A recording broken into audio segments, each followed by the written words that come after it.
Hello, and welcome to the Full Circle Podcast, your source for insights into the science and art of endurance sports training and racing. I'm your host, Coach Laura Henry. Today is Coach Tip Tuesday. I wish we had a different name for the off-season. Calling it what we do gives the impression that it's meant to be a season when athletes should take time completely off from training, or anything endurance sports related, which isn't true. Thus, its name implies that it's an unimportant phase of training, and nothing could be further from the truth than that. Some athletes may use the off-season as a time to take time off from any and all training-related activities, but athletes who incorporate endurance sports as a part of their lifestyle, rather than just as a 1 or 2 off goal, can't do this if they want to maintain their fitness, and they definitely cannot take such a long period of time off if they want to increase their fitness and see performance gains. The off-season, or maintenance phase, as it's officially known in the context of an annual training plan, typically lasts 4 to 8 weeks, and it serves 2 incredibly important functions. The first function is to allow athletes to offload a bit of the training that they have sustained and the fatigue that they have built up over the course of the main season. It's important to note that offload does not mean take time completely off from training. In short, athletes go through a period of planned detraining during the off-season. Detraining is the partial or complete loss of training-induced adaptations in response to an insufficient training stimulus. Training cessation, on the other hand, is a complete stop of all training-related activities. A lot of athletes mistakenly think that the off-season is a time for training cessation when it's actually meant to be a time of planned detraining that results in the partial loss of the adaptations that resulted from the most recent season's training. In fact, utilizing the off-season as a period of training cessation is often the very worst thing an athlete can do when it comes to setting up their subsequent goals and seasons for success. Proper detraining is really important because it allows the body to become resensitized to the training volume and intensity that will be necessary to make performance and fitness gains in the future, both in the upcoming season and in seasons to come. Studies have shown that there is a Goldilocks amount of detraining that athletes must incur in order to see gains in the future. Too much detraining causes too far of a setback that they cannot recover from. Too little detraining causes stagnation, overuse, or burnout. This Goldilocks amount of detraining hovers right around 4 to 5%, meaning that athletes should seek to manage their off-season so that they are detraining by about 4 to 5% from where they were in the main season. Stacking several well-managed seasons and off-seasons on top of each other, athletes can see sustained incremental gains over time this way. All endurance sports training is a planned manipulation of variables such as duration, intensity, and frequency in order to achieve desired adaptations. These adaptations, in turn, lead to achieving a desired outcome. In short, training is a manipulation of different stimuli in order to elicit desired adaptations. The body needs different and varied stimuli in order to keep it guessing at what is coming next. It gets bored relatively easily, and when it is bored, it will not adapt. Variability keeps it adapting to the stimulus that is imposed on it, and it's these desired adaptations that we are ultimately seeking in endurance sports training. Desensitizing the body to some stimulus allows it to be ready to receive imposed training and stimulus in the future.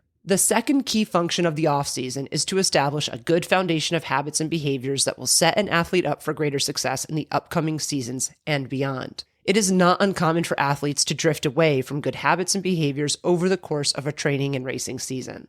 As goal races loom near, as life unfolds in ways that we don't expect, and as we accumulate fatigue over the course of a season, keeping up with all of the important foundational habits that set us up for success can seem overwhelming and/or unimportant. It becomes easier to justify neglecting these things as the season wears on. The off-season provides an important time to reconnect with and to reestablish these all-important good habits, perhaps even solidifying them a bit more so that they have more staying power in the upcoming season than they have in the past. The number one correlation between the best athletes, both age group and professional, is a successfully executed off-season. Unfortunately, too few athletes recognize this truth, and they mismanage the off-season. They either do too little or they do too much. Then, in the coming season, they don't fully achieve the goals that they set for themselves. They wonder why. Often they point to more acute or near factors that may have influenced their season's outcome, but these are often not the true root cause. Unfortunately, the passage of time is deceiving for athletes. Because a decent amount of time has passed between the off-season and their A-goal race, athletes won't attribute their lack of success to something they did or didn't, as it were, do 8 to 9 months earlier. They think that the reason must be more acute, something closer, and something that they can wrap their fingers and head around more clearly, more tangibly. But what you do now impacts what you will be able to do later. What you do in the offseason will, not might, have a very real and profound impact on the next season and the ones that follow it. The good news is that this goes both ways. If the offseason isn't planned and executed well, it will have negative impacts on what you are able to do in the upcoming season. But if it is executed well, then it can have tremendously positive impacts on what you are able to do in the upcoming season. If you remain consistent, lay down a solid foundation of habits and behaviors, and embrace the truth that what you are doing now is going to enable you to do more specific training later on, you will set yourself up to have the highest probability of reaching your goals in the upcoming season. The off-season is tricky because you don't quote-unquote need to train. You don't have A-goal races looming, and A races are a major source of motivation for most athletes to train quote-unquote seriously, aka frequently and consistently. Many athletes try to resist this truth, but as the COVID-19 pandemic, when all races were canceled and many athletes stopped training entirely as a result of that, clearly showed us that most athletes are not as intrinsically motivated as they might wish or imagine themselves to be. Most athletes are motivated by external things such as races. And this is okay. In fact, it's more than okay. It's normal, and it's totally acceptable. If you fall into this bucket, and remember, you probably do, it's important to embrace this truth and work with it so we can leverage it to your advantage. The off-season also falls during a season, winter, when athletes generally have lower motivation to train. For athletes living in colder climates, this is due to the fact that a lot of their training gets moved indoors versus outdoors, which can be boring, to say the least, and in turn is demotivating for obvious reasons. The decrease in daylight and exposure to sunlight and outdoor elements can, and does, cause some people to experience seasonal affective disorder, also known as SAD, which is a type of depression that happens during certain seasons, fall and winter mostly, of the year. It is set off by shorter days and less daylight, which in turn causes chemical changes in the brain that lead to symptoms of depression, especially for people who live in higher latitudes. Thankfully, exercise does significantly counteract these seasonal effects and the effects of depression. Athletes who remain active through the fall and winter seasons, and therefore the off-season, often report better mental health outcomes than those who decide to stop training altogether. Finally, for our friends in the Northern Hemisphere, the off-season also overlaps with the holiday season. For those of us who live in the United States of America, the holidays represent an even bigger chunk of time and an even bigger obstacle since we celebrate Thanksgiving in November, thereby extending the holiday season. Obligations, travel, family visits, and memories, perhaps sad ones, of holiday seasons past can all create a maelstrom that makes it challenging to train during this time of year. Since the absence of A races means that you don't quote-unquote need to train in the off-season, and because there are significant seasonal motivational factors in play, you need to want to train if you are going to train successfully during this time of year. The question you need to ask yourself is this: do you want to? Most athletes will, naively, answer this question with a resounding yes. But they often respond this way without really thinking it through, without really considering what the actual day-to-day experience of training through this time of year is going to feel and be like, and without truly understanding their why, their deep-rooted reason for setting endurance sports goals and engaging in endurance sports training. The most important component to understanding if you want to train through the off-season is to understand what your why is. To truly understand what your why is, you must know your authentic self, and you must be setting goals that are in alignment with it. Athletes also often imagine that inspiration and motivation to do something, such as training, will strike them randomly, like a lightning bolt coming down from the sky. But this isn't an accurate imagining, to say the least. Like so many things in both endurance sports and in life, intentional action is the catalyst for future actions. In the context of this conversation, deciding that you want to train and then doing it is often the thing that will yield more motivation to train. In essence, doing a thing, begets more desire to do said thing. As I've said countless times over the years, you don't need to feel good to get going. You need to get going and therefore give yourself a chance to feel good. You need to decide what you want. You need to decide to want to train in the off season if you are going to do it. You need to make it an intentional choice. It will not just randomly manifest as something you want to do. You need to make a choice and take deliberate action.